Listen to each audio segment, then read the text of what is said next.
रात्र खूप जड झाली होती. मन थकलं होतं, डोळे रडून कोरडे झाले होते. घरात सगळं शांत, पण आत मात्र वादळ. आपण देवघरासमोर बसलेले, हात जोडलेले, पण शब्द फुटत नव्हते. स्वामी, आता शक्ती नाही उरली. त्या क्षणी जणू हळूच वाऱ्याची झुळूक येते. दिव्याची ज्योत हलकीशी थरथरते आणि मनात एक ओळ स्पष्ट ऐकू येते. घाबरू नकोस, मी तुझ्या पाठीशी आहे. आपण डोळे मिटता आणि स्वामी महाराज आपल्या समोर उभे आहेत अशी जाणीव होते. ते हसत नाहीत, पण त्यांच्या नजरेत अपार करुणा आहे. स्वामी म्हणतात, तुला वाटतं तुझे दिवस वाईट चालले आहेत, पण मला माहीत आहे हे वादळ तुला तोडायला नाही, घडवायला आलं आहे.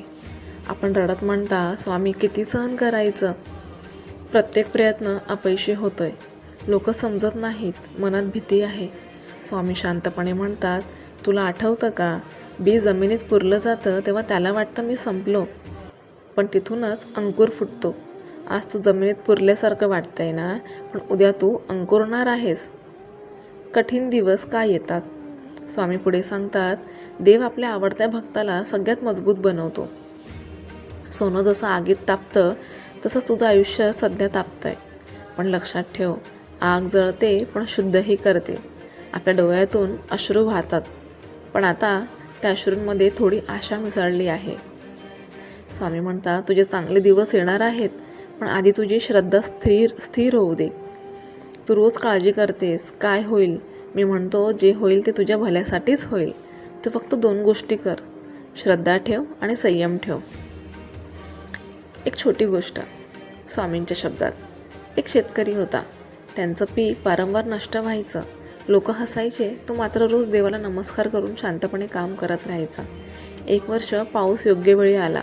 पीक दुप्पट झालं. जे हसत होते तेच आता त्याच्याकडे बघून चकित झाले, कारण त्याने विश्वास सोडला नव्हता.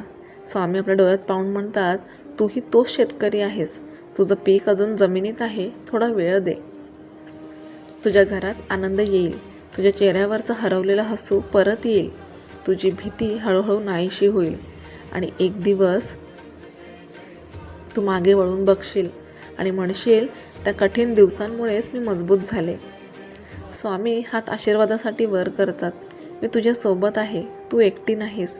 रोज सकाळी उठून म्हण, श्री स्वामी समर्थ, आणि दिवस माझ्याकडे सोपव. आपण डोळे उघडता, घर तसंच आहे, परिस्थिती तशीच आहे, पण मन हलकं झालं आहे. कारण आता खात्री आहे, तुझे चांगले दिवस येणार आहेत, स्वामींच्या कृपेने, योग्य वेळी, योग्य पद्धतीने. जर आजच्या या स्वामींच्या शब्दांनी आपल्या मनाला थोडंसं का होईना शांत केलं असेल, तर आत्ता ह्याच क्षणी कमेंटमध्ये लिहा, श्री स्वामी समर्थ. कारण नावातच शक्ती आहे आणि जिथे नामस्मरण असतं तिथे कृपा नक्की उतरते.